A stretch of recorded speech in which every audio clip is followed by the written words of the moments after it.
Listen, I know what you're thinking. You see that flag, you see this whole getup, and you think, oh no, another arrogant Lakers fan trying to boast about his fucking team getting first seed in the West for the first time in 10 years. No. Yes, I know the Lakers won 116 to 108 against the Utah Jazz yesterday, but I'm not getting all that hyped up. Because you know why? We're not in the fucking playoffs yet. We haven't even started the goddamn playoffs yet. We're still technically seeding teams. Okay? And yeah, to be fair, you can look at all these games meticulously and try to pinpoint what's good about a certain team right now. Now, moving forward, can that change? Possibly. I mean, you got injuries going on right now with players all on other teams, and you're just hoping the Lakers can keep healthy. And listen,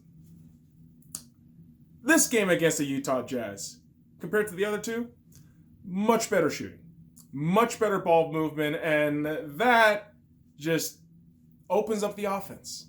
It truly does. And really, during the third, I really want to say the third and fourth quarter, Lakers defense comes up big. And I'm going to be really honest, kids. I was only half paying attention to this game last night because there's hockey going on, man. I'm sorry. I'm not going to fucking, you know what? Fuck that. I'm not going to apologize for watching goddamn hockey over basketball right now.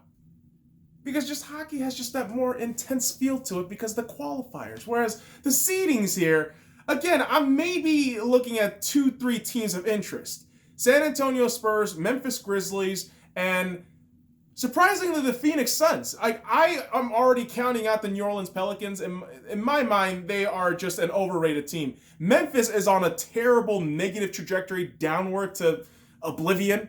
And San Antonio Spurs and Phoenix, man, they could fucking sneak into that 8 spot. So other than them, I don't really give a shit. Okay, and yeah, that does have a bit of a spoiled Lakers fan, sentiment to it, but I'm a Lakers fan, what are you gonna do? I can expect this shit. Although, within the context of this game, where the Lakers have been so, crisp in the fourth quarter, kind of controlling it. At least, let's be really fair.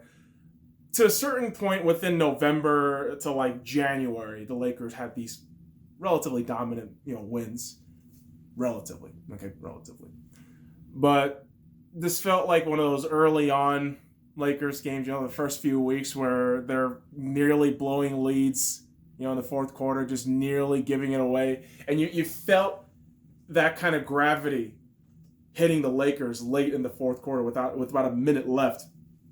And this is where I have to compliment the Utah Jazz.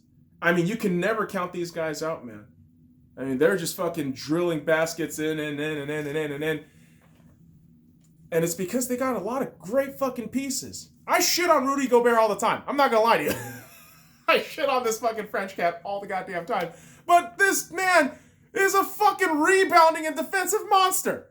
Not to mention, you got Mike Conley, overpaid, perhaps, but a very good point guard.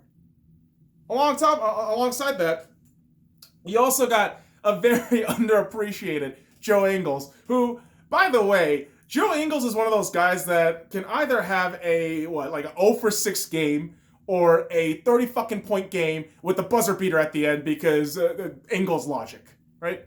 And it's always topped by the fucking spider, Donovan Mitchell. This young man has truly grown into his own caliber of all-star, and I love seeing this cat play. And with Donovan Mitchell, Utah has a chance. And Quinn Snyder, if I'm not mistaken with this name, correct me if I'm wrong, boys and girls, but Quinn Snyder of the Utah Jazz, he was a former head coach of the year candidate just 2 or 3 seasons back. So you still have great pieces in that Utah Jazz. So never count these guys out. These guys are kind of like the Miami Heat without the championship. You kind of lack the history, but you have that grit. You have that fucking presence in terms of veterans, in terms of young cats who can push the organization forward. But who knows how you can handle it with the big dogs. That's the whole differentiating factor with the Miami Heat right now because they got Jimmy Butler, they got Tyler Hero, all these cats. But in my eyes, when I'm watching this Lakers versus Utah Jazz game, I don't look at it as cool, check mark, awesome, the Lakers won, got the first seed of the Western Conference. I look at it more as, well, we kind of skimmed through that fucking win. And Utah is actually pretty fucking good. Damn, they could be fucking dangerous if we match up with them. Honestly, any of these fucking teams, right? If they so happen to be in the 8th seed, the Lakers aren't perfect, right? They just aren't. And you have younger and younger teams all throughout the Western Conference that can just kind of nitpick at the Lakers shit. Kind of like how the Utah Jazz did last night against the LA Lakers. And we got to start off with talking about Rudy Gobert, Mr. Corona Bro, Kung Flu himself. 16 points, 13 rebounds, 2 assists, 1 block, 6 for 6 in field goals. As much as I make fun of this guy, he's an absolute unit. He's a fucking monster. Yeah, he fucking cries about, not being selected for an all-star game, but he's still a fucking great cat. On the court. I don't know about the off-court shit, but we focus on the in-court shit. Like a guy like Mike Conley. 24 points, 2 rebounds, 8 assists, 3 for 9 in the three-point shooting department, and 5 for 5 in the free throws. So, not a bad night overall. I mean, Mike Conley doing damage right next to Donovan Mitchell. Kind of as like a number 2 or 3, right? Like 2B, kind of. Because you have Rudy Gobert, really, as that 2A. And the Jazz is one of those teams that will really be predicated on where Donovan Mitchell's next step in his evolution is and how well the team comes up with him, in terms of his leadership, because it's going to be his team, right? And Donovan Mitchell on the night, 33 points, 5 rebounds, 4 assists, 4 for 10 on the three-point department, and 11 for 12 on the free throws. This kid is only getting better. And this is where, as a Lakers fan, I look at this season, I look at this bubble right now and think, if the Lakers don't win this season, this is going to be a real fucking troublesome few years to navigate through, especially with this Western Conference only getting better. So, a team like the Utah Jazz definitely concerns me going forward. But on the night, the Lakers are able to get a win. And it starts with Anthony Davis. I got his fucking jersey, man, with the goddamn Wish logo. Those fucking weird goddamn dollar fucking items made in China, but the Lakers having AD on their side really pushes them over the edge. Obviously, you got LeBron James, right? With his 22 points, 8 rebounds, 9 assists, 2 steals, 1 block. He actually made all his fucking free throws, even though it was only 2, and shot for 56%. But we know how good LeBron is. It's always going to be left up to AD to see where he's at in order to see where the Lakers are actually going to go.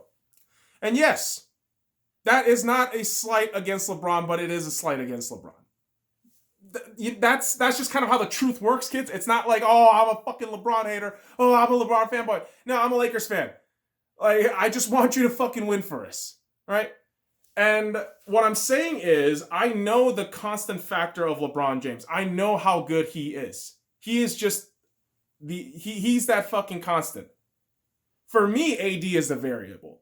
When AD has a night like he did last night, 42 points, 12 rebounds, 4 assists, 3 steals, 1 block, 50% in the fucking three-point shooting, 4 for 8, 12 of 15 on fucking free throws, on 46.4% shooting. When you have an AD like that, good Lord, you're going to get pushed over that edge. And that's what the Lakers have been missing. And you know what? The narrative that tends to persist with LeBron haters, right, is that AD is carrying this team. Not necessarily, no. On certain nights, AD isn't really there offensively. He's just not. On certain nights, he's not there defensively. And it's like a good mix. It's like a versatile that's the variable. Whereas LeBron, you know what you're going to get. It's a constant. But it's through the combination of both of them that the Lakers are at where they are at now. Number 1 overall seed in the West. Right? Confirmed. I mean, you have all the games you can relax with. But again, if you can't do it this year, I have a weird feeling the next few seasons, it's going to be a rough ride. Because again, the West is only getting younger and faster and better. Luka Doncic became the youngest fucking player to record a 30-point, 20 rebound, 10 assist triple double. Do you understand how much the young talents are only going to get better throughout the next few years? This is the year the Lakers have to do something. Lakers fans, we can boast all we want, but the reality is if we don't win this season, it's an utter failure. And it might be a bit cynical, yes, but this is where we're at right now. Kind of the same thing with the Dodgers, right?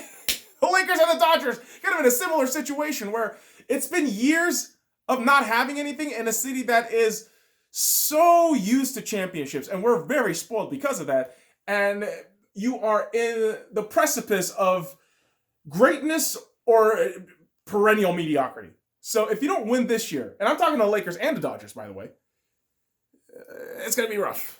It's going to be really fucking rough the next few years. So hopefully the Lakers can carry this momentum into the next few games where they don't really need to focus all that much. It's going to, for me, the next few games should just be Vogel figuring out what lineup configuration works for him in a certain amount of minutes, manage, game clock in terms of how we can move things around with certain pieces, what fucking formation works, what goddamn inbound play and fucking trick plays and shit you can fuck around with. Work on shit like that. Okay? Don't try to play every goddamn player every fucking minute of the goddamn game. Because that's what, you know what happens when you do that? Injuries. And when you have leeway to not play games, don't fucking waste your goddamn players. Okay? Okay. I know, Lakers fans. I know you're going to get all upset. Like, oh, you're not happy about... I'm very happy. We're getting to the playoffs. Hooray! Yeah, number 1 overall seed in the West. Woo! But that doesn't mean shit until you win. So, chop chop, let's go. Rest your fucking guys. You're in the fucking bubble. So you can rest up. Get ready for a week and a half from now, where the actual playoffs start. Start guys like Kaycock and Talon Horton-Tucker and Giannis's younger brother, the other Antetokounmpo. Okay? God damn it, man. I feel like I'm talking crazy. But hopefully the Lakers can understand that mentality. So, boys and girls, that does it for me here with the Lakers review. Follow me at the Sky Lounge on all the links in the description below. Like, comment, subscribe for more daily content. Let's go, Lakers.